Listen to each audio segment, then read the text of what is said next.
Boa tarde a todos.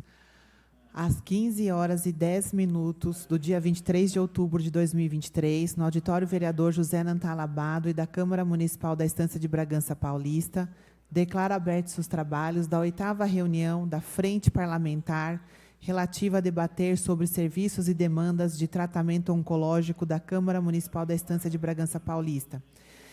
Nós registramos, né, as presenças dos vereadores que integram essa comissão, essa frente parlamentar. Presidente Fabiana Alessandri, vice-presidente missionária Pocaia, Josimar Scott, segundo secretário, Sidney Guedes, membro, e agradecemos imensamente a presença do vereador Marco Antônio Marcolino. Foi feito um convite ao doutor Benedito Wilson Macedo de Souza. Também agradecemos por ter aceito esse nosso convite. Doutor Benedito, advogado, para discorrer sobre assuntos relativos à judicialização de tratamentos de saúde voltados ao tratamento oncológico, né? Então, registrar a presença do nosso convidado querido, advogado especialista em causas de judicialização da saúde para aquisição de medicamentos de alto custo pelos pacientes que necessitam. Doutor Benedito, essa frente parlamentar, ela foi uma iniciativa nossa, né, Marcolina, aqui da Câmara, para a gente entender todas as dificuldades aqui do nosso município, dos hospitais, das entidades, com relação ao tratamento oncológico da nossa população, né, tudo que a nossa população necessita. Então, a gente está tentando se atualizar de toda essa situação. Nós procuramos o Hospital Universitário São Francisco, a Santa Casa, né, referente ao Hospital Universitário, porque faz o atendimento de toda a região.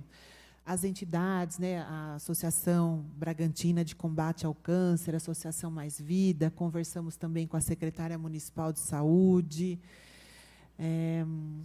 com o doutor Anastácio, um médico também aqui, oncologista, conversamos com a doutora Anastácio Berretini Júnior, né, enfim. E quando...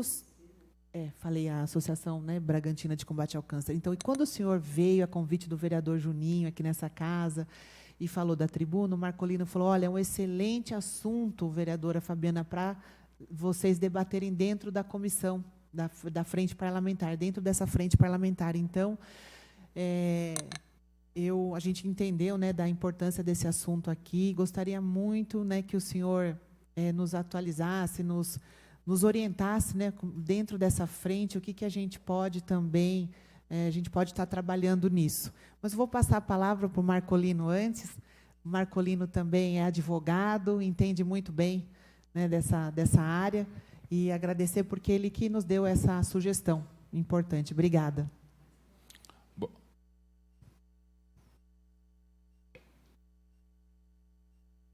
Deixa eu só agradecer também a presença da nossa assessoria aqui da casa, a Érica, que acompanha a nossa frente parlamentar, funcionária dessa casa, e também da Bia. Obrigada. Boa tarde, presidente Fabiana. Boa tarde, Scott, missionária Pocaia, Sidney Guedes. Primeiro, quero cumprimentar a comissão por essa atitude de levar esse caso, discutir o caso do câncer, né? Às vezes a pessoa tem até medo de falar câncer, mas é um problema sério. De saúde. Que as pessoas... Eu tive melanoma, né?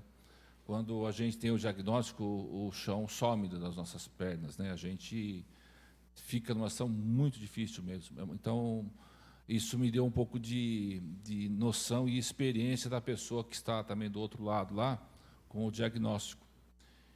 Quando você tem um plano de saúde, você tem uma estrutura melhor, você tem um acompanhamento melhor, no sentido de que você tem assim, uma certa agilidade mais pessoal do que sistema, né? Do que sistemático, que é o CROSS.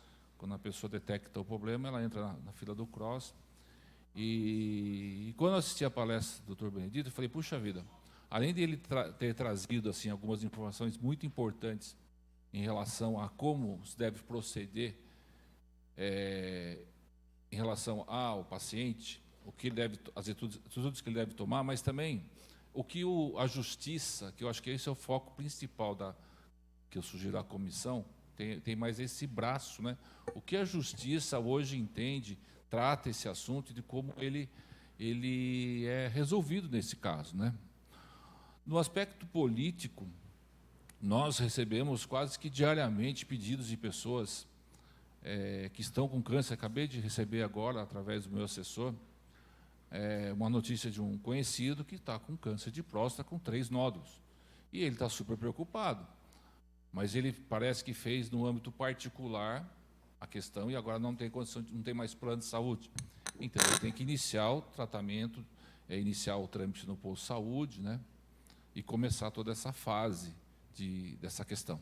Mas eu acho que o foco mesmo é a palavra do Dr. Benedito, que vai trazer ótimas informações para que a gente possa também fazer dessas informações a verdadeira história de quem precisa, né? Porque hoje em dia não adianta a gente omitir ou tentar, sem ter argumentos razoáveis, falar para a pessoa o quê? A pessoa está precisando, ela quer o atendimento. E qual que é a melhor forma para que isso aconteça?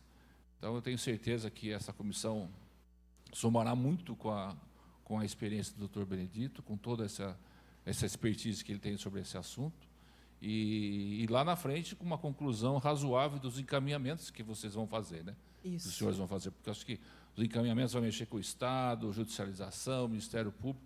Eu acho que vai crescer muito o trabalho. Então, eu também agradecer ao Dr. Benedito, que não é de Bragança, mas eu quero fazer as palavras da presidente, agradecendo a participação dele, e, ao mesmo tempo, cumprimentar a comissão, e nós estamos aqui ansiosos para aprender mais sobre esse assunto. Obrigado. Obrigada, vereador Marcolino. Doutor Benedito, eu passo a palavra ao senhor, e, mais uma vez, muito obrigada por estar aqui conosco, por poder, né, nos ensinar e nos orientar nesse trabalho aqui da nossa comissão. Eu sei que o senhor tem outros afazeres, deixou a sua cidade para vir para cá. Muito obrigado por essa sua sensibilidade, pela sua atitude.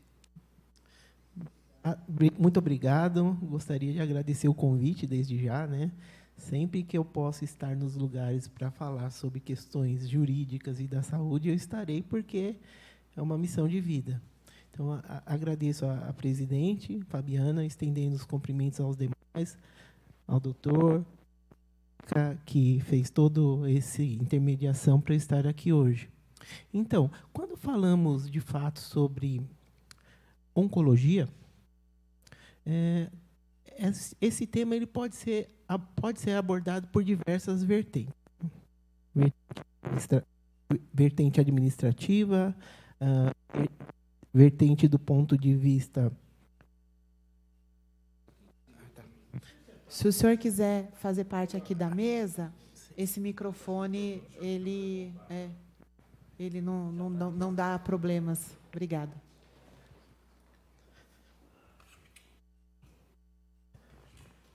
Então, como eu estava falando, né, quando a gente aborda um tema sobre câncer, sobre oncologia, de um modo geral, né, diversos são as temáticas que podem ser abordadas no âmbito administrativo, o viés da saúde suplementar, o viés da saúde pública e também o ponto de vista tanto dos profissionais que prescrevem o tratamento, quanto quem também vai receber, né? Como estamos no âmbito de saúde pública, né, para a gente procurar aclarar as questões para a municipalidade bragantina, eu creio que o primeiro ponto importante que precisamos saber é quais são, em primeiro lugar, os medicamentos que estão incorporados ao Sistema Único de Saúde, né? Também vulgarmente conhecido como os medicamentos padronizados, né? Quem é o braço do Ministério da Saúde responsável por incorporar essas tecnologias no SUS é a Conitec, né? Que é um órgão que, por meio de auditorias e de consultas públicas, escutam diversos setores da sociedade. Presidente da Associação dos Portadores da Patologia XYZ, escuta a OAB, Defensoria Pública e tantos e demais atores da área da saúde e da sociedade como um todo. Para quê? Para avaliar a relação custo-benefício desse tratamento para o SUS. Um medicamento, né, a maioria deles são de alto custo, quando a gente fala de quimioterápicos de um modo geral, né? Então, essas questões de eficácia, qualidade e valor financeiro é que é levado em consideração pela Conitec para incorporar uma nova tecnologia no SUS. E quando falamos de medicamentos que estão, de fato, padronizados no SUS, fazendo um parênteses com a judicialização, tem-se o entendimento, né, isso já foi muito discutido na Superior Corte, que é o STJ, e na Suprema Corte, que é o STF, sobre quem, de fato, deve arcar com esse tratamento. Né? É o Estado, é o município, é a União. Né? Quem é que vai pagar esse tratamento ao município que está requerendo esse tratamento que lhe foi negado? Essa jurisprudência, que são julgados reiterados sobre o mesmo tema, né, ainda está em constante fervor. Né? Embora o STF já tenha decidido que a competência, né, para estar no polo passivo da demanda, que é o famoso réu, né, pode ser o Estado, o município ou a União, podem responder de forma solidária. Então, tanto o defensor público quanto o advogado particular daquele paciente pode colocar no polo passivo da demanda como réu só o município, só o Estado, só a União ou os três. Isso é um grande problema. Por quê? Porque se você pega um julgador, né, que está avaliando aquele processo e ele não tem um conhecimento específico da área da saúde, e é muito comum, em São Paulo nós temos as varas especializadas, né, doutor? Você sabe muito bem. Mas, geralmente, em cidades do interior, né, o juiz ele é responsável por N causas. Né? Analisa, é obrigado, por conta da redução, né, de magistrados naquela região, ele é obrigado a atuar em diversas frentes. E, muitas vezes, por não ter, né, ali especializado causas reiteradas da saúde, eventualmente ele pode condenar o município, né, ao pagamento, ao tratamento oncológico, que é muito caro e pode comprometer a gestão. Ali não é nem do ano, é dos 4 anos daquele mandato. Infelizmente, é isso que ocorre. Então, é muito importante, né, esta casa, né, como eu havia repetido na minha fala na outra oportunidade que eu estive aqui, realizar parcerias junto à Defensoria Pública, né, e também junto à OAB, justamente para que possa, né, aclarar essa judicialização de forma racional. Falando para o advogado, olha, se for propor uma ação contra o ente público, proponha, nesses casos, contra a União. E eu deixei até um material que foi compartilhado. Isso. Vocês poderão notar nesse material que existem determinados... os medicamentos eles são divididos em grupos. Né? Tem grupos 1 e 2, em que a União é obrigada a arcar com o tratamento. Né? E tem o grupo, acho que 4, 5, que é a prefeitura, que são aqueles medicamentos de uso crônico, mais baratos, que fazem parte até da farmácia popular. Né? Então, tudo isso pode ser levado em consideração quando, de fato, realizar essa parceria, né, por meio de treinamentos, por meio de cursos de extensão para esse pessoal, os operadores do direito, de uma forma geral, e, por que não, né, também chamar o magistrado, né, para uma conversa. Né, nada impede, né, que a gente possa falar com o magistrado sobre essas questões relacionadas ao polo passivo da demanda.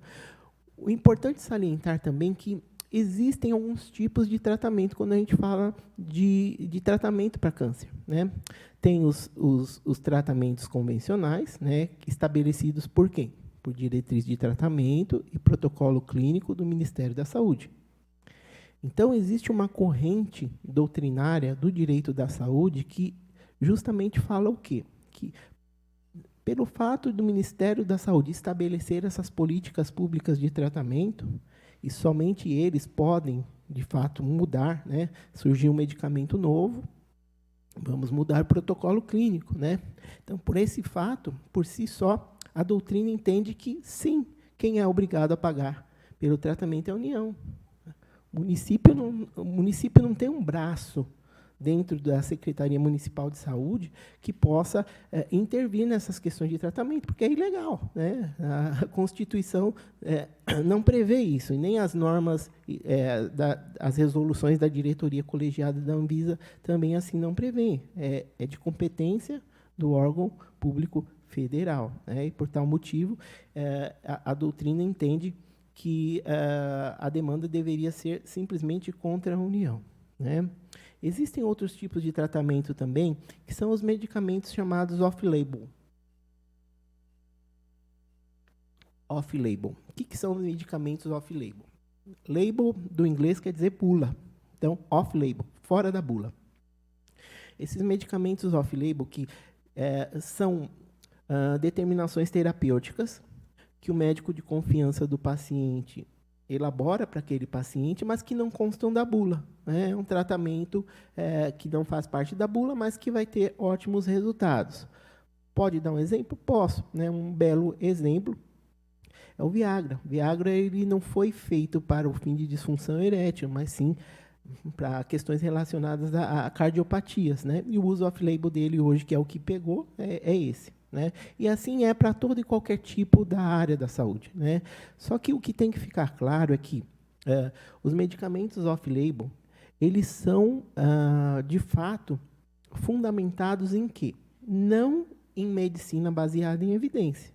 Porque se está fora da bula, significa o quê?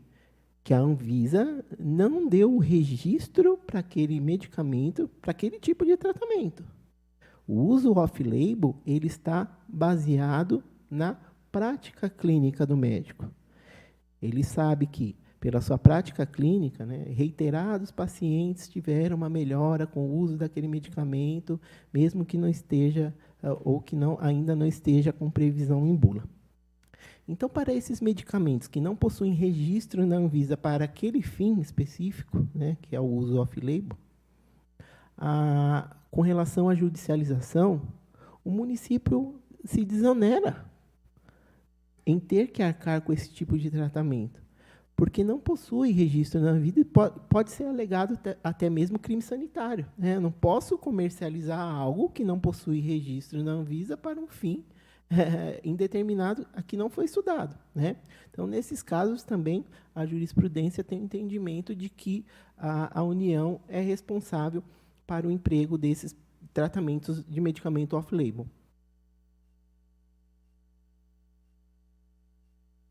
Podem me interromper a qualquer hora, se estiver falando muito rápido.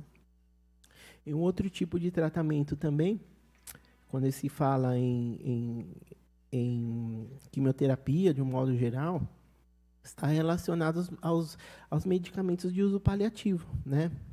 Infelizmente, pacientes que possuem neoplasia classe 4, que são aquelas neoplasias que já sofreram metástase, né, que já se espalhou pelo corpo, não há mais o que fazer, infelizmente, né? Então, os medicamentos que são empregados ali são para o indivíduo ter uma ortotanásia, né, que a gente chama, que é também traduzido como boa morte. Você empregar medicamentos para aliviar a dor, aliviar outras comorbidades, mas a gente sabe que o fim daquele indivíduo está próximo, né? Então, esses medicamentos paliativos também, ou os cuidados paliativos, de um modo geral, que a gente percebe tanto os cuidados paliativos quanto outros tratamentos de home care também. A municipalidade, de uma forma geral, isso em cidade pequena, média e de grande porte, quando se fala em home care e cuidados paliativos, o acesso pelo SUS ainda é, infelizmente, muito deficitário. Quando a gente fala do âmbito da saúde suplementar, já é difícil, né? Já tem muita judicialização. Quando se fala, então, em saúde suplementar, em saúde pública, então, é mais ainda, né? Então, essas questões também podem ser aclaradas. Eu não sei se aqui a municipalidade, se a gestão atual tem alguma política pública com relação a tratamentos domiciliares, né? Mas é algo que, às vezes, olhando assim numa primeira vista, é muito gasto para a municipalidade, mas não é.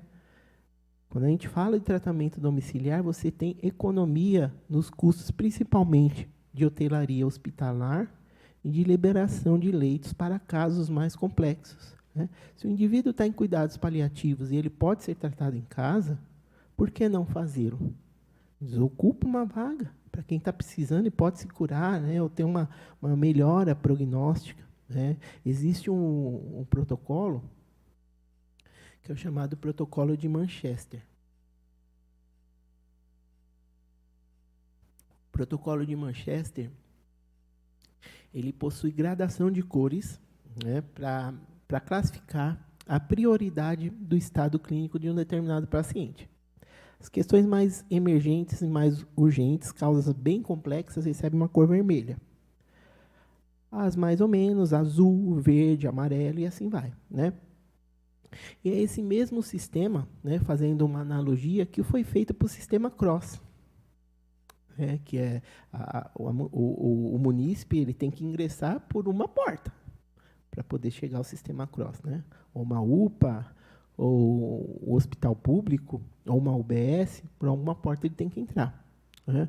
E o sistema CROSS, que é essa gradação de prioridade para cada paciente, né, ele vai avaliar exatamente o quê? Esse sistema de cores, fazendo uma analogia ao grau de complexidade clínica daquele paciente, né? Então, pacientes que têm uma idade mais avançada e, dependendo das comorbidades que tem, vai passar na frente de outros. Às vezes, possuem a mesma comorbidade dois pacientes, aquele, por força do Estatuto do Idoso, eles levam em consideração a legislação também, sistema CROSS, vão dar prioridade para eles, né?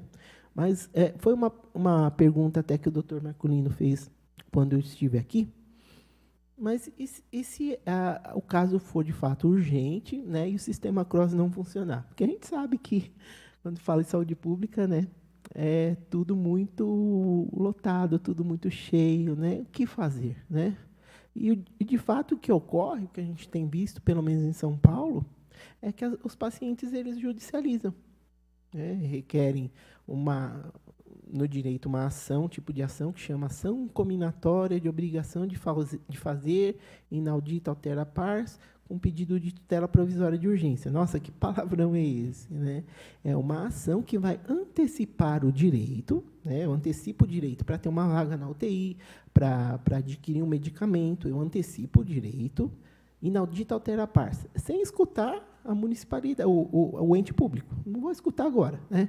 Então, o juiz dá o direito, não escuta o réu, e ao longo do processo, né, isso vai ser discutido, mas até então a pessoa já teve aquele primeiro acesso por meio da medida. Qual que é a instância? Por meio da medida liminar. Que entra primeiro? Qual a instância que entra primeiro? Primeira instância, tem algum departamento? Não, judiciário? sempre no primeiro grau. E há recursos do Estado, se for o caso o Estado ou a Prefeitura, no caso, recursos rebatendo a primeira instância sempre para alongar o processo? Sim. Ou eles são obrigados a atender na primeira instância? Então, quando o indivíduo, né, o munícipe, ele ingressa com a ação e o juiz concede a liminar, nesse sistema que eu falei, empacotado, né, e discute o processo depois, a primeira coisa que geralmente os procuradores de município fazem, né, ou o procurador de Estado, se for no âmbito federal, a Advocacia Geral da União, depende de onde você esteja ali, no âmbito do polo passivo, eles ingressam com agravo de instrumento, que é um recurso para tentar o quê? Revogar aquela liminar. Revogar aquela liminar. Mas, assim, se eu tenho um relatório médico que foi juntado com a petição inicial, bem bonitinho, com fundamentação, tudo certinho, muito difícil o desembargador do segundo grau cassar, né? O que não pode ser feito jamais é que, às vezes, a gente vê alguns operadores do direito tentar judicializar esse tipo de demanda no juizado especial civil. E esse procedimento ele serve tanto para medicamento como atendimento ambulatorial, internações, até mesmo cirurgia? Requisição. Os pedidos que podem ser feitos nesse âmbito da oncologia. Medicamento, tratamento cirúrgico, órtese, utilização de órtese, prótese, material especial, cuidados paliativos. E quando falo em cuidados paliativos, vem junto um combo, né? Porque cuidados paliativos, a gente está falando de tratamento domiciliar, né? Esse combo, o que é? Junto com os pedidos de cuidados paliativos. Os medicamentos de alto custo, a equipe multidisciplinar de saúde, porque quando falamos em cuidados paliativos, não é somente o médico e a equipe de enfermagem. Eu preciso de assistente social, eventualmente, para conseguir um BPC, um LOAS para aquele paciente, eu preciso de alguém do âmbito religioso para dar um conforto. Isso tudo faz parte dos cuidados paliativos, né? Se ele for evangélico, uma pastora que vai assessorá-lo, se ele for católico, um padre, e assim por diante, né? Então, todos esses pedidos de órteses e próteses, materiais especiais, dietoterapia, um paciente com câncer de garganta, de esôfago, traqueia, até mesmo na bochecha, que é bem comum, não consegue mais comer pela via oral. Ele precisa de uma dieta especial, que é a dietoterapia. E vai tomar por onde? Vai tomar por uma valvulinha que chama de gastrostomia. É um buraquinho que faz na região do abdômen, né, e ele se alimenta por ali, ou pela sonda nasoenteral também, né? Então, são todas essas questões que a gente e a municipalidade tem que se ater, né, porque, de fato, no tratamento domiciliar, ele ainda é muito precário, né? A gente vê, na saúde suplementar já é difícil, né? Lá no escritório mesmo, a gente tem tanta demanda de home care, e imagine na saúde do Sistema Único de Saúde, né? Então, essas questões relacionadas a medicamento off-label, medicamento experimental, e tem um outro viés também, outro tipo de tratamento, quando a gente fala em oncologia, né? A gente já falou medicamento, o uso tradicional, né, que são os protocolos do Ministério da Saúde. Já falamos dos medicamentos off-label, né, que é por meio da prática clínica do médico, né, o uso fora do que está indicado na bula e do que não foi registrado pela Anvisa. E tem um terceiro viés do tratamento oncológico, que é o uso de medicamentos compassivo. O que vem a ser o uso de medicamentos compassivos? De compaixão mesmo. São medicamentos de uso experimental, né, que a gente não tem artigos científicos que, de fato, relatem que aquilo serve para alguma coisa, né, mas, por meio da compaixão, né, o próprio judiciário se compadece e, por vezes, eles concedem esse tipo de tratamento para o paciente, né? Uma coisa importante também a gente falar é que a Anvisa, né, em que pese ela seja realmente um órgão muito eficiente, extremamente eficiente, isso a gente não pode falar, e na pandemia, na época da pandemia, no auge da pandemia, eles deram uma resposta muito boa para a sociedade, mas em que pese, mesmo assim, eles têm esse grau de eficiência muito grande, às vezes um medicamento é lançado no exterior e já tem artigos científicos que, de fato, funcionam e já foram aprovados pela autoridade regulatória daquele país.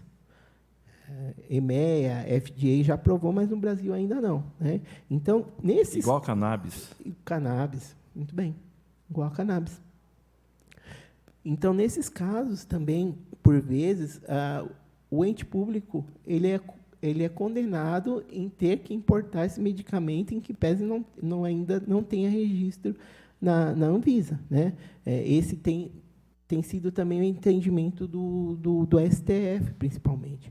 E esses medicamentos que são incorporados a forceps, né, pelo Sistema Nacional, né, eles são extremamente caros, né? A gente até deu o exemplo lá do Zolgensma, que era considerado o medicamento mais caro do mundo, agora tem um mais caro, não vou lembrar o nome agora, mas tem um mais caro ainda, que se o ente público municipal for condenado, ele quebra, literalmente quebra, porque são medicamentos que custam milhões, né? E é um tratamento, às vezes, de uso contínuo, não é uma única dose. Quando a gente fala de medicamentos oncológicos, no modo geral, não é uma dose só que você vai tomar, né? Você vai fazer o tratamento e depois ainda tem aqueles 5 anos do protocolo para ver se vai ter recidiva ou não. Quais são os documentos que são necessários para o advogado? Tá bom. Não, mas à vontade, se quiser perguntar. Tá bom. E quando a gente fala também de tratamento oncológico e judicialização, né, não só são as questões relacionadas a órteses, próteses, materiais especiais e medicamento, tem também a questão da cirurgia. Por exemplo, se você pega um paciente que tenha 75 anos ou mais e tem um adenocarcinoma de pulmão in situ, o que é isso? Uma neoplasia que não se espalhou, está localizada no pulmão ali. Se ele fizer uma cirurgia tradicional, que é justamente afastar as costelas e ir lá tirar um pedaço do pulmão, ele vai ter uma recuperação muito demorada e pode vir a óbito por conta das sequelas que essa cirurgia pode causar, né? E tem artigos científicos que falam que a cirurgia robótica para a retirada desse tipo de câncer, por exemplo, né, não só de pulmão, mas de prótese também, cirurgia robótica, ela eleva muito a qualidade na recuperação desse paciente e os magistrados têm também condenado tanto os entes públicos quanto as operadoras de plano de saúde a conceder esse benefício, né? E a gente tem uma lei muito recente, né, que não cabe no âmbito público, né, mas no âmbito privado, mas é bom a gente falar, que é a Lei 14.445 de 2022, que ela estabelece que o rol de procedimentos e eventos da Agência Nacional de Saúde Suplementar não é taxativo, ele é exemplificativo, ou seja, não é que não esteja no rol que aquilo não tem previsão para a operadora de plano de saúde cobrir. Existem alguns julgados que fazem uma analogia dessas decisões do sistema privado de saúde para trazê-los ao sistema público de saúde, alegando o quê? Alegando que não é porque a Conitec não incorporou essa nova tecnologia no SUS que o Estado pode se isentar de adimplir com aquele tratamento, né? E eles tacam lá na fundamentação da decisão justamente o artigo 5º, né? Saúde, direito do Estado, dever e tudo mais, toda aquela parte dos direitos sociais, direitos humanos, né? E isso também, com relação a esses tratamentos cirúrgicos, né? Existe um grande risco para a gestão, principalmente a gestão pública municipal, que às vezes não está preparada financeiramente para arcar com isso, e a tecnologia também não é feita aqui. Às vezes a prefeitura tem que pagar aquele tratamento e a cirurgia vai ser feita em São Paulo ou em outro estado, né? Então, ela é penalizada duas vezes, né? Uma, porque o recurso sai daqui para ser feito em outro lugar, e eu não vou ter ali, né, girando a roda da economia da municipalidade, com médicos especializados, um hospital de ponta, por exemplo, né? Então, eu acho que esses são os maiores problemas que a gente enfrenta na judicialização e os riscos que podem trazer para a municipalidade. Eu fico aberto aí a esclarecer maiores dúvidas que vocês tiverem. Obrigada, doutor Benedito. A gente tem várias perguntas aqui. Deixa eu só começar a perguntar para o senhor. O senhor falou que o senhor deu uma sugestão, né, para a comissão aqui. Eu vejo da gente procurar realizar essa parceria, né, Marcolino, que é o que a gente tinha conversado. O senhor acha interessante, então, a gente poder fazer essa parceria com Defensoria Pública, até com o magistrado, com a OAB, né? Tem uma OAB.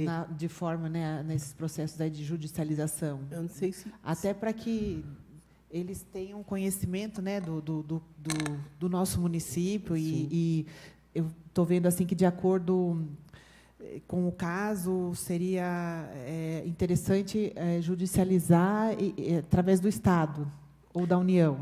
Muitos casos, então, não pelo município. Eu não posso falar em nome da comissão, porque eu não estou presidente, né? Nós temos o presidente, que é o Dr. Lineker, vocês podem procurar na OAB. Nós temos a Comissão de Direito Médico e da Saúde.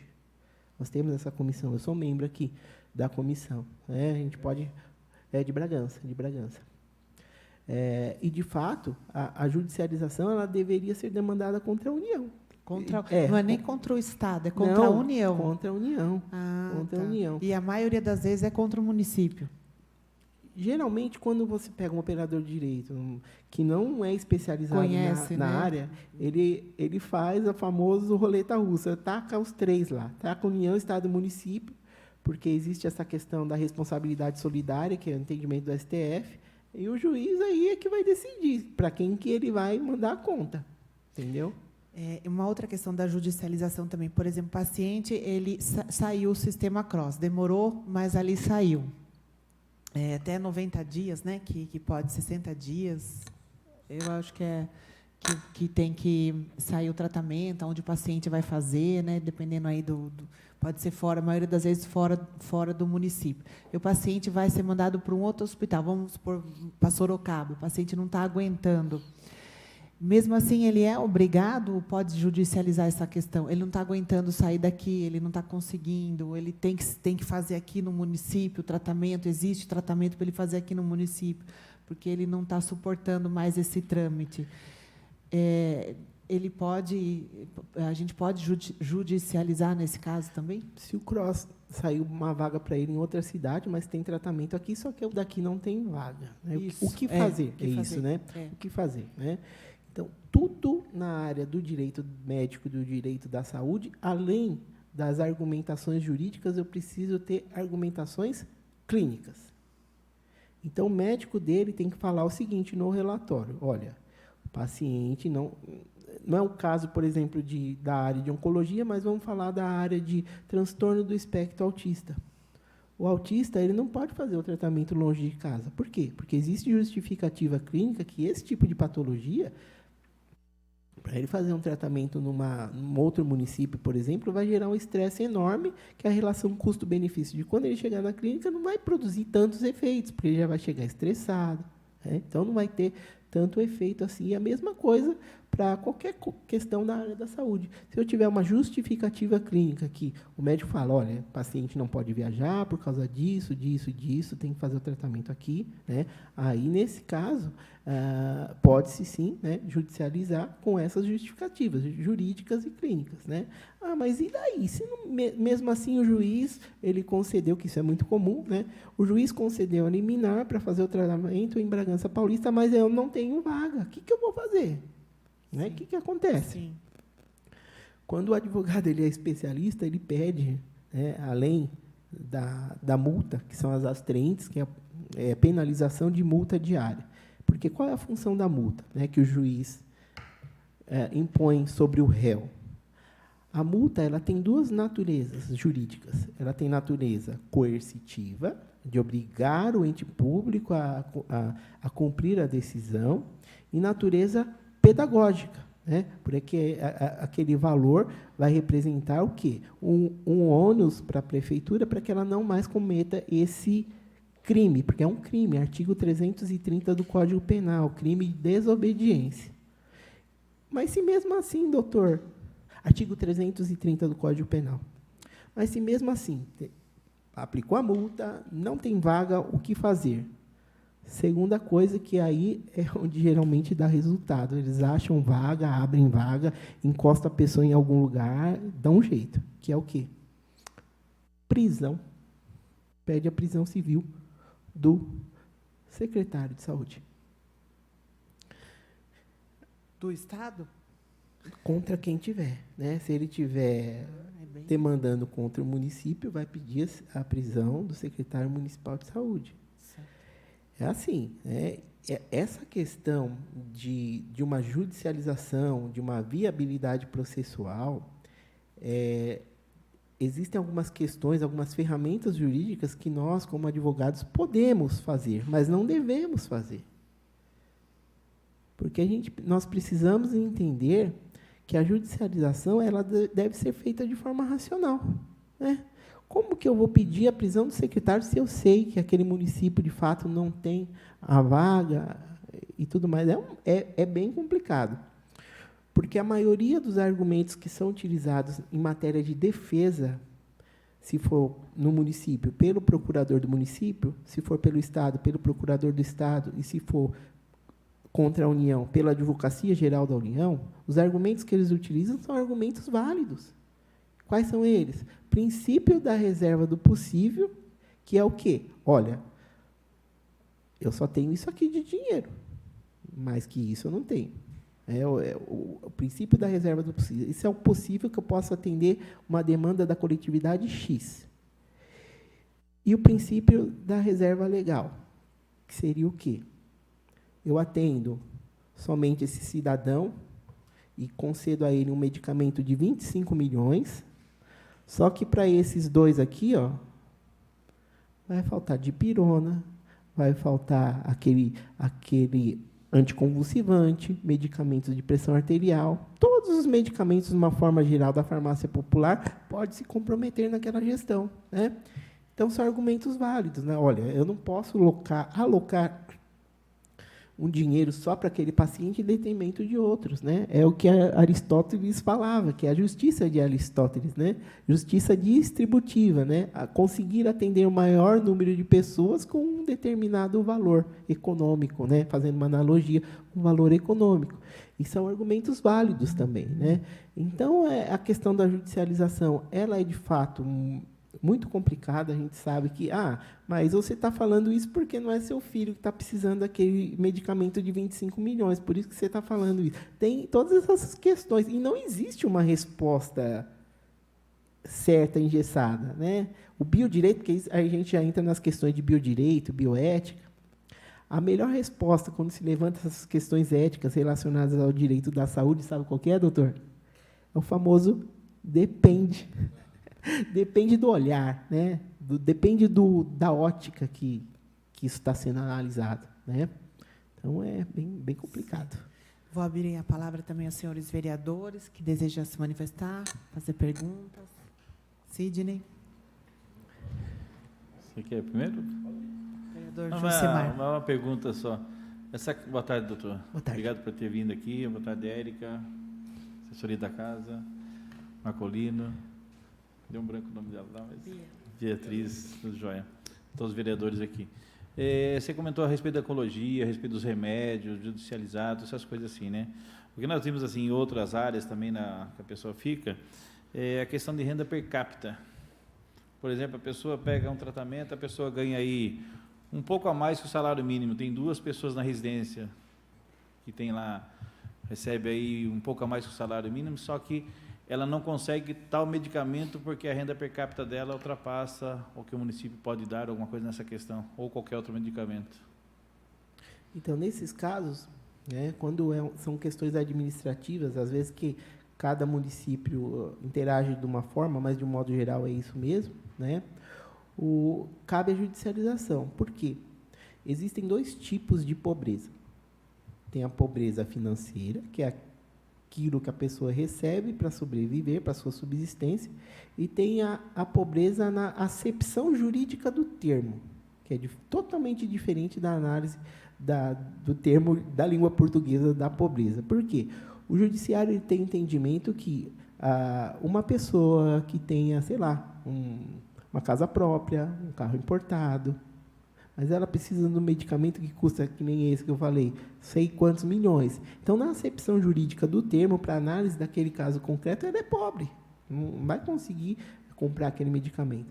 Então, nesse caso, né, cabe perfeitamente a judicialização, porque a acepção jurídica do termo é totalmente diferente, às vezes, dos parâmetros administrativos dos entes públicos, né? Então, nesse caso, os critérios que são estabelecidos pelo STF são cumulativos. Quais seriam esses critérios? Para poder judicializar e conseguir o medicamento. Ser pobre na acepção jurídica do termo, né, que o medicamento tenha registro na Anvisa e que ele tenha comprovado a sua eficácia, a segurança e qualidade para aquele tipo de tratamento, né? Tendo esses pressupostos, ela consegue judicializar perfeitamente e obter bons êxitos nessa demanda. Ok, obrigado pela resposta, doutor. Vereadora Pocaya. Boa tarde, presidente. Boa tarde, doutor Benedito. Boa tarde, presidente da Comissão de Justiça, Marcolino. Boa tarde, demais vereadores e a todos que estão presentes e também os online com a gente. Queria fazer uma pergunta para o senhor. Como fazer quando descobre um paciente descobriu o câncer? E ele sabe que a demora de todo o processo até chegar no clínico, primeiro é um clínico geral, né? Estou falando pelo SUS, primeiro ele vai no clínico, aí o clínico vai olhar, aí o clínico vai mandar para... Então, este processo que é longo para quem está com câncer, nós tivemos aqui a doutora Anastácia, ele explicou muito bem sobre isso, aí ele se apavora, aí ele vai num particular, cartão para todos, por exemplo. Ele vai lá no particular e faz lá a biópsia, tal, câncer. Só que ele não tem condições, cartão para todos, por isso que é para todos, que é paga-se pouco. Aí, quando ele vem para um município, né, para poder fazer o tratamento, ou poder procurar um socorro, ele não encontra, porque a sua documentação é particular, né? Qual seria, assim, o procedimento, porque ele tem que voltar novamente para o posto de saúde, para o SUS, fazer todo aquele procedimento. Então, tudo que ele adiantou, ele só vai se apavorar mais porque ele descobriu isso. Qual seria o caminho? Obrigada, presidente. Qual seria o caminho para esse paciente? Ele tem mesmo que voltar do zero lá atrás para começar tudo de novo? Obrigado pela pergunta, missionária. É muito importante a gente esclarecer essas questões, né? Por quê? O judiciário é pacífico o entendimento de que, se você tem plano de saúde, né, e aí não é o caso do cartão para todos, né, mas aqui só para fazer uma introdução sobre o assunto, se você tem plano de saúde, não cabe ingressar um pedido de medicamento contra o SUS.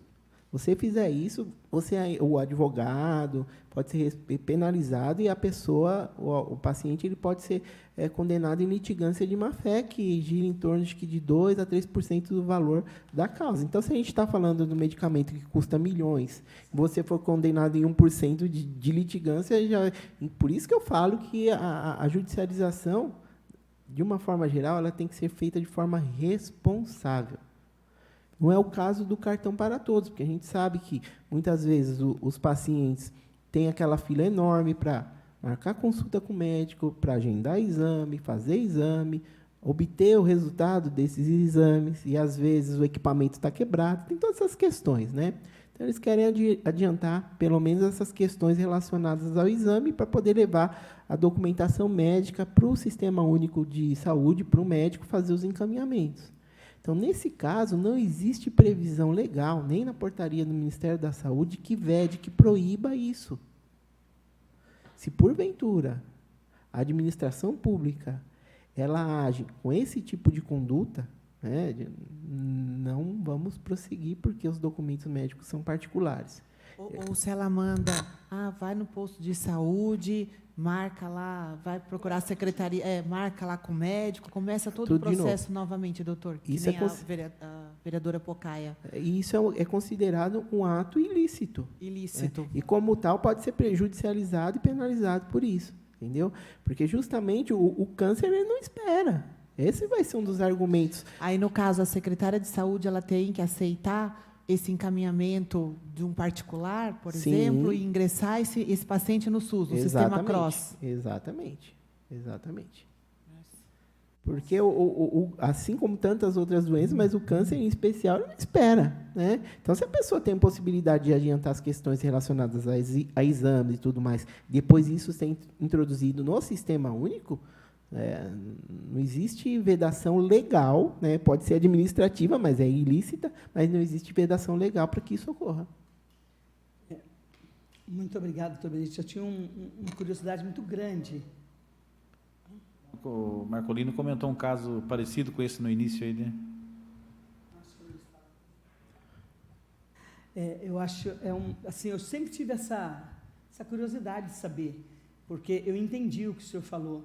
Se, um exemplo, né, eu estou com uma sobrinha em São Paulo, né, passando novamente por um tratamento muito forte. E aí, se ela entrar na justiça e o advogado fizer erroneamente, vamos falar assim, tudo bem, está errado. Mas ela tem que voltar para fazer todo o procedimento novamente. Isso daí, então... Eu amei saber disso. É ilícito isso. É ilícito. Eu tenho um caso no escritório que o paciente é uma criancinha de 5 anos, né? Ele tem linfoma e ele precisa fazer um tratamento de laser terapia. Linfoma é uma espécie de câncer também. E ele fez exatamente isso. Passou no Hospital Beneficência Portuguesa, né? A médica indicou o tipo de tratamento e determinou que fosse feito via SUS, né? E, de fato, isso ocorreu, isso que a senhora falou, né? Tivemos que entrar com uma medida judicial para poder garantir o direito dele. Entendi, que bom saber. Muito obrigado, doutor Benedito. Acho que, assim, para mim, porque assim foi... já aconteceu casos Já. assim, muitos casos assim já aconteceram aqui. Isso Então até- é bom a gente isso ter esse conhecimento. Isso vira um mito, né? Acaba virando um mito mesmo, né? Fabiana, só para não lembrando posso? Pois pular? não, pode. O senhor comentou aí a respeito do autista, né? Ter o tratamento, ensino no local próximo, todas essas coisas, né? Hoje, coincidentemente, de manhã no Bom Dia São Paulo, estava passando a questão da Prefeitura de São Paulo lá, Do Atende. que eles fornecem ônibus para levar, todas essas coisas assim, só que não está tendo ônibus, a pessoa agenda e não tem. A mãe teve que pegar a criança, sair um ônibus, ir até outro ponto, pegar outro ônibus. Isso daí é um desgaste demais para o autista. Então, o que o senhor falou hoje de manhã, passou no jornal de manhã aí. Então, a SP Trans, com relação... Porque é a SP Trans que presta esse tipo de serviço lá em São Paulo, não sei aqui, do Atende Mais, né, para levar as pessoas portadoras de deficiências para realizar as terapias. Até então, o índice de aprovação de qualidade perante a população da SP Trans no Atende Mais era de 93%. Ocorre que teve o sancionamento da lei agora específica para os portadores de autismo, né? E a demanda cresceu demais, né? Então, a legislação não acompanhou a logística da administração pública, né? E por isso que está tendo esses problemas aí. Hoje de manhã fez um acompanhamento, o repórter foi com a mãe, com a filhinha, até chegar no determinado lugar, mais de 3 horas de transporte público, sai de um, faz baldeação para outro, assim, e a criança chega totalmente estressada, que é o tratamento que ela vai fazer, né? É o autista não precisa passar por isso, né? É verdade. Sidney. Doutor Benedito,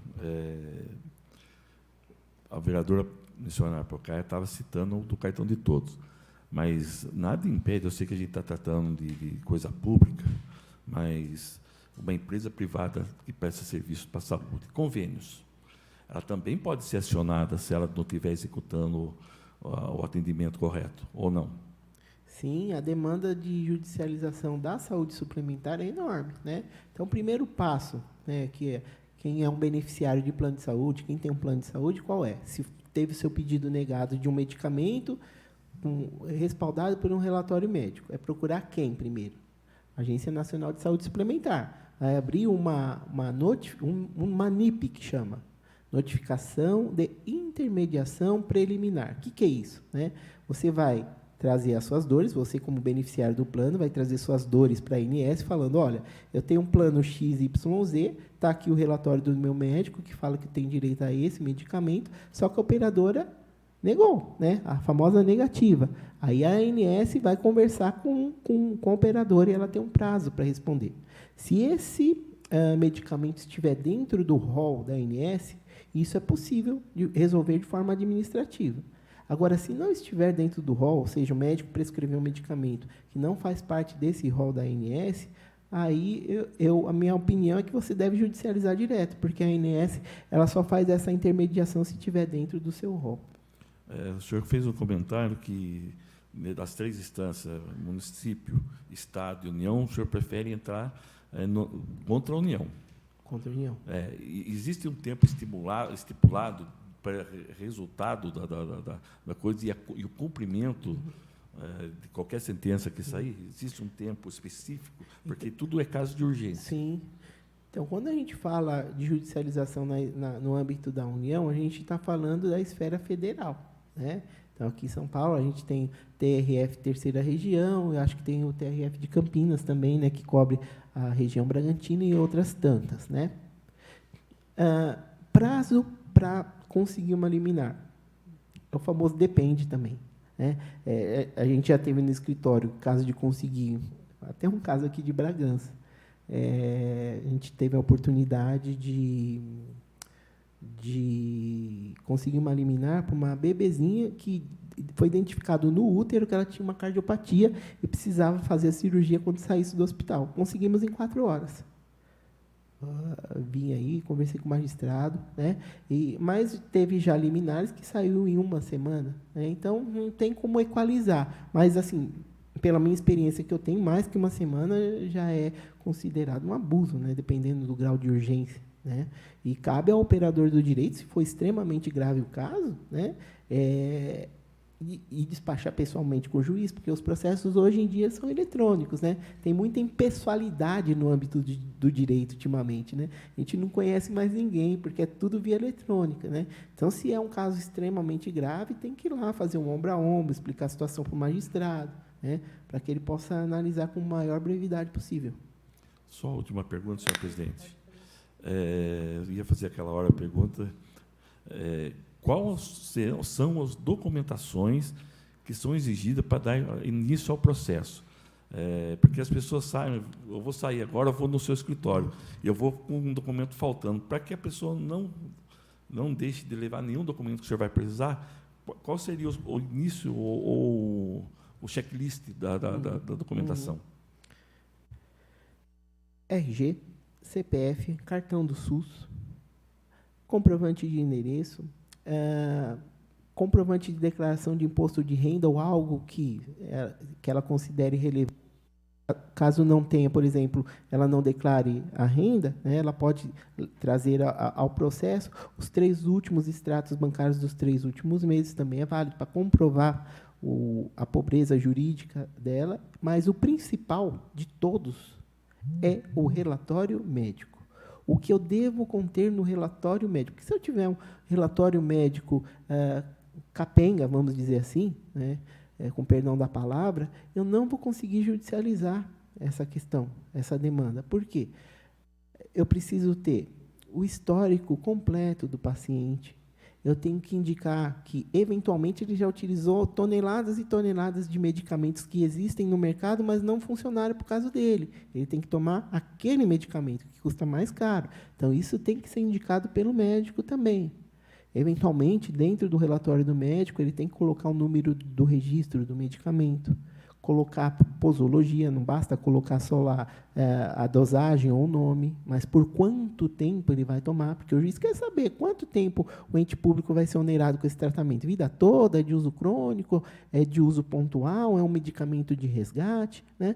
Então, o mais importante de todos esses que eu falei é um relatório médico bem feito, né, que possa dar respaldo jurídico e clínico para o advogado poder desenvolver as teses. Vereador Marcolino.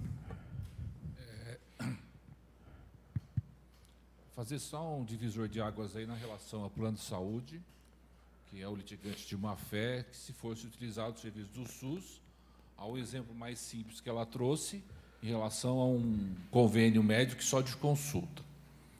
O senhor me disse que dá para judicializar, mas o município ainda não alimentou o sistema com relação a esse paciente. Esse paciente, perante o SUS, vamos chamar assim, o SUS municipal, que é o primeiro atendimento, ele está desconhecido. Aliás, o usuário do SUS, realmente, ele é o último a fazer prevenção, né? Já o plano de saúde também, né? Mas é normal do ser humano fazer a questão de prevenção. Porque se fizesse prevenção, com certeza, a demanda hoje do sistema seria muito maior. Então, existe até, não vou dizer que existe uma folga, mas ainda bem que esse mau costume existe para que o sistema não fique atropelado. Eu vou chegar na minha conclusão lá na frente. Então, acho que tem que ser, como seria essa alimentação antes da judicialização? Porque o município vai dizer, mas eu não estou sabendo desse paciente.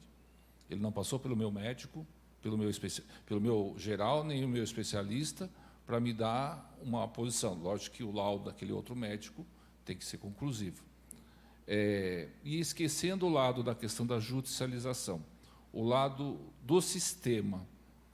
Porque eu imagino assim, se eu sou o médico do Estado, esse paciente passou pelo clínico geral, com algum sintoma, ou uma mulher, o médico clínico geral encaminhou para um especialista, pediu alguns exames, detectou um tipo de câncer. Automaticamente, esse paciente passa para o CROSS, que é o Estado que vai absorver o atendimento, a medicação, o tratamento, né? Mas, atrás desse paciente, existe um médico que atendeu por vários momentos e declinou lá na ficha dele, que hoje tudo online, né, sistematizado, as circunstâncias, o tamanho do câncer, a questão da gravidade, Como é que fica a responsabilidade desse médico? Porque imagine sem a judicialização, o médico do Estado atendeu no AME uma pessoa com portadora. Ele deu um prazo lá para retorno para a pessoa. Me faz esses exames e volta em 60 dias, 90 dias. Ele já está condicionando um tempo, na opinião deste médico. Aí esse paciente não, mas eu quero resolver agora. Porque se todo mundo quiser resolver no momento, não vai ter espaço. Como é que o senhor poderia entender? Como é que é esse lado da responsabilidade médica, no caso? Porque se o médico atestou a volta daqui 90 dias com esses exames, normalmente a gente vê isso. Ó, você tem que voltar aqui 90 dias com esses exames. Corra para fazer, mas são 90 dias. Então, a primeira pergunta é em relação só a essa divisão, né? Essa falta de alimentação no sistema, que um juiz receberá uma petição dizendo, olha, eu preciso de atendimento, mas o histórico dele não está. E, segundo, a visão da responsabilidade do médico dentro do sistema, porque é ele que alimenta, é ele que fala, é ele que marca a cirurgia. Ele precisa da liberação do Estado, mas é ele que anota, preciso de cirurgia. Essa é a minha última dúvida. Obrigado. Eu quero agradecer ao senhor novamente por nos ajudar aqui nesses estudos que o senhor tem nessa sua experiência. Obrigado pela pergunta. Então, de fato, como o senhor mesmo mencionou, né, infelizmente o brasileiro, né, de uma forma geral, não tem a cultura da prevenção, né? Isso não só no âmbito da saúde, mas até mesmo nas questões patrimoniais. Então, partindo dessa premissa, né, o que geralmente nós verificamos é que o paciente ele só vai procurar, por exemplo, neste exemplo que a missionária deu, um cartão de todos, se ele já tiver passado previamente no médico do Sistema Único de Saúde, né? É muito difícil, e assim, de todos os casos que a gente já atende no escritório, e às vezes, eventual defesa lá no Conselho Regional de Medicina, defendendo os médicos com relação a erro médico, né? A logística, o caminho é sempre esse. Procuro o Sistema Único de Saúde, vejo que eu estou com algum problema, né? Vou procurar um convênio desses mais baratos, vou fazer um exame e volto para o sistema novamente. É assim que funciona, né? Agora, e daí, né, nesse processo, né, desta forma, né, a judicialização, a viabilidade processual, ela cresce muito. Porque o juiz vai ter o entendimento que, de fato, ele começou pela porta certa, né? Não foi pela porta inversa. E que, eventualmente, procurou algo para dar celeridade à questão, né? Agora, com relação ao estabelecimento dos dias, né, de ter que retornar, que foi uma indicação do médico do Sistema Único, que pese o indivíduo seja médico do sistema público ou do sistema privado, primeiro ponto importante da gente falar é que a Resolução 2217 de 2018, também conhecida como Novo Código de Ética Médica, prevê, né, já no artigo 1º do Código Federal de Medicina, que o médico ele tem autonomia no seu exercício profissional. E ele não pode ser restringido a essa conduta, tanto para a elaboração de tratamento, de diretriz terapêutica, por questões relacionadas a valores econômicos ou administrativos. Esse é o primeiro ponto, né? Agora, se de fato o médico do sistema público indicou que aquela pessoa retorne em X dias, né, ele tem que estar agindo com ética e a gente quer crer que ele esteja obedecendo um protocolo clínico. Porque os médicos, principalmente do sistema público, eles não são obrigados, né, mas existe um direcionamento que eles sigam as portarias do Ministério da Saúde, né, que vai estabelecer diversos protocolos clínicos para câncer de mama, o paciente ele pode esperar X dias, né, dependendo do tamanho do tumor que foi avaliado ali na primeira análise, na palpação, né. Então, tem que se estabelecer esse período dilatório seguindo os protocolos. Por quê? Se ele não segue, a gente sabe que em toda a área, né, presidente, existem bons e maus profissionais, né? Se ele, porventura, não esteja respaldado no protocolo, né, só vai elaborar essas questões de conduta médica pautada na sua prática clínica, ele pode correr sério risco, né, de ser penalizado, principalmente no âmbito do PEP, que a gente chama, que é o Processo Ético Profissional nos Conselhos Regionais de Medicina, né? E se, porventura, eu tenho doutor, duas opiniões médicas, aquela do convênio e aquela do médico concursado ou que trabalha no sistema público. O que fazer? Né? Então, nesse caso, o juiz ele pode designar uma perícia judicial médica para avaliar aquele caso, ou até mesmo uma junta médica, né? Para tentar o quê? Dirimir aquelas dúvidas. Né? O médico particular está falando uma coisa, o público outra, aí vem alguém, bate o martelo, vai ser o olho do juiz ali naquela questão. Né? Geralmente é o médico judicial que é designado pelo juiz. Vou passar só para a Pocaia, que ela me pediu aqui. Tem mais perguntas, né, vereadora Pocaia? São, como o senhor falou, que também medicamentos, tratamento cirúrgico, né, os paliativos. Por que demora tanto a vinda dos remédios de alto custo para o paciente, mesmo ele entrando com recurso? Uma média em 3 meses, né, para ele ter uma resposta. E geralmente é indeferido. Geralmente a resposta vem indeferida. Ainda bem que isso está.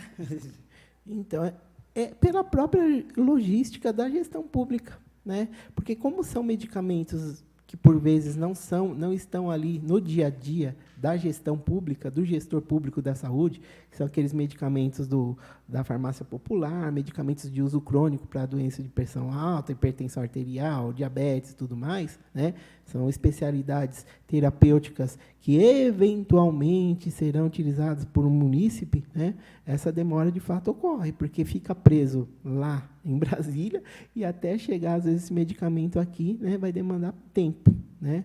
Isso é deficiência mesmo na gestão da coisa pública, não tem outra explicação, mas, de fato, isso ocorre. Às vezes, o indivíduo, a gente fala, né, doutor Marco Lido, a gente ganhou, mas não levou. O que significa isso? Né? Olha, consegui eliminar, mas o paciente morreu, porque não foi dada efetividade à decisão judicial. Não basta só conseguir uma decisão judicial, a gente precisa dar efetividade à prestação jurisdicional, né?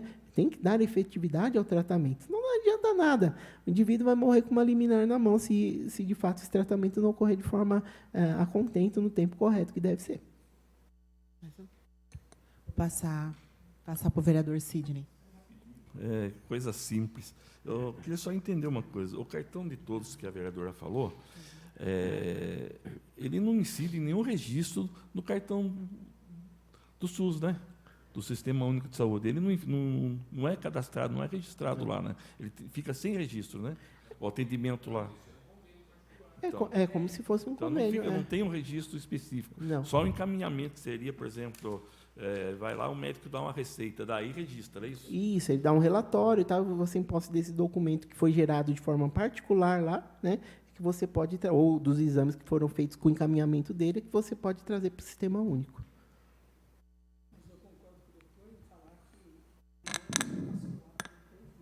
Sim. Mais alguma manifestação, Sim. vereador? Deixa eu fazer mais uma pergunta. O senhor comentou a respeito dos medicamentos, que a pessoa entra com um processo, tem aquele medicamento que ele vai usar por um determinado tempo e tem aquele medicamento que o paciente vai usar o resto da vida. Se um desses dois medicamentos não está sendo eficaz, ele ganhou na justiça, o médico resolve trocar o medicamento no meio do caminho, ele tem que entrar com um novo processo para substituir esse medicamento? Essa questão é polêmica demais. Por quê? Se procurar um advogado generalista, muito provavelmente ele vai ter que entrar com vários processos de conhecimento para pedir novos tipos de tratamento, né? Só que no âmbito do direito da saúde, o que a gente persegue como um louco é uma decisão judicial aberta. O que é essa decisão judicial aberta? Ao final da sentença, a gente vai pedir para o juiz falando o quê? Resumidamente, né? Sem muito juridiquês aqui para todos entenderem, né? É pedir para o juiz que basta um informe administrativo, respaldado por um documento médico, um relatório, um parecer, né? Para ser enviado junto a operadora de plano de saúde, se for na saúde suplementar, ou para a Secretaria de Saúde, se estivermos no âmbito da saúde pública, para que aquele novo pedido seja concedido, né? Então, nesses casos, né, dessa decisão judicial aberta, não é o juiz dar uma carta em branco, um cheque em branco, para aquele paciente pedir o que ele quiser. Não, não é isso. Ele tem que versar sobre a órbita do tratamento. Porque como é que funciona essas questões do direito da saúde? Geralmente, o indivíduo ele entra com um pedido principal. Eu estou com uma suspeita, meu clínico acha que eu estou com câncer, né, pelo exame clínico. Então, eu vou requerer um pedido judicial para o PET scan. O que é o PET scan? PET scan é negado direto, tanto na saúde pública quanto na privada. É um escaneamento do corpo, né, que vai ver onde é que tem câncer ali, né? O indivíduo toma um contraste colorido, passa um equipamento lá, e onde tiver coloridinho é ponto de neoplasia. Então, esse é o primeiro pedido. Só que desse pedido, desse PET scan, foi deferida a liminar, o réu pagou o tratamento do PET scan, o ente público ou operador de plano de saúde, só que nesse PET scan foi detectado, diagnosticado um câncer de pulmão, por exemplo. Então, surgiu o quê? Uma nova obrigação, um novo pedido. Então, eu, como advogado, eu não posso entrar de novo no processo de conhecimento para pedir agora o tratamento, que, no caso, por exemplo, pode ser uma cirurgia robótica. Por quê? Demanda muito tempo. Se eu ingressar com um processo de conhecimento de novo para pedir essa cirurgia robótica, vou ter que esperar citar o ente público, que é prazo em dobro, e o paciente, às vezes, não pode esperar. Então, dentro de uma obrigação principal, surgem outras tantas obrigações. Então, desse PET scan, que foi o pedido principal, pode surgir diversas outras obrigações. Quais são elas? Requerir o PET scan, pedido principal. Todos os outros pedidos que a gente chama de pedidos acessórios, que é o quê? A cirurgia.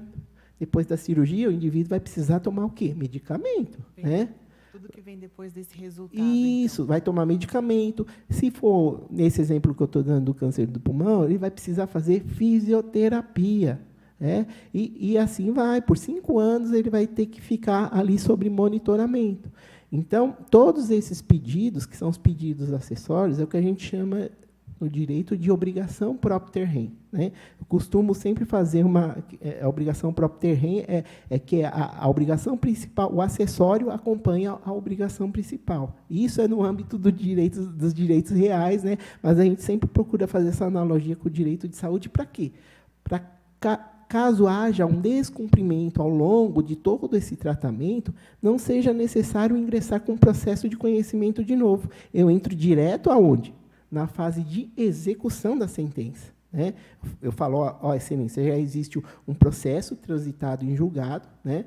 E foi descumprido esse novo pedido, porque versa sobre a mesma questão do pedido principal. Então, eu entro na fase de execução, que é o que a gente chama de processo incidental, e daí eu já consigo ganhar muito tempo, né? Porque eu não preciso citar todo o réu e tudo mais. A gente já ganha bastante tempo já. Muito obrigado pela resposta. Para a gente encerrar, então, doutor Benedita, se o paciente vai judicializar e não tem condições de ter um advogado particular, ele procura a OAB?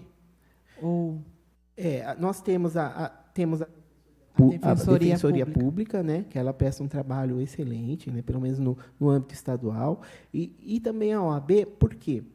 Não ir procurar diretamente a OAB, mas a Defensoria Pública ela tem um convênio com a OAB. Né? Eventualmente, os defensores também eles são muito atribulados, né? Tem muito trabalho. Então, foi feito esse convênio com a OAB São Paulo para quê? Para que advogados possam atender essas pessoas, né? Fazendo, às vezes, de um defensor público e receberão honorários, por isso, né, que serão repassados pela defensoria, mas em valores menores. Né? Mas, assim, é tudo gratuito. Né?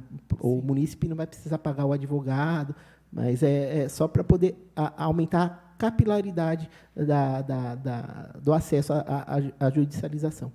Obrigada. Quero agradecê-lo, doutor, muito obrigada por compartilhar conosco, né, todo o seu conhecimento, essa sua experiência. A gente formou essa frente parlamentar no sentido de melhorar, né, todo o tratamento, da agilidade, né, no atendimento do serviço oncológico aqui do nosso município. A gente quase que diariamente é procurado pelos munícipes, né, pedindo para agilizar um tratamento. A fila é muito grande, né, e o tempo de espera também é maior ainda. Então, a gente está procurando, né, no primeiro momento, entender todo esse sistema, né, todas as dificuldades, né, em ambas as partes, e propor aí, né, uma discussão e tentar propor ideias e soluções nesse sentido, né, para a gente fazer o melhor para o nosso paciente. Então, muito obrigada. O senhor nos deu, né, uma grande luz aqui de um caminho a seguir agora. Muito obrigada mesmo por isso.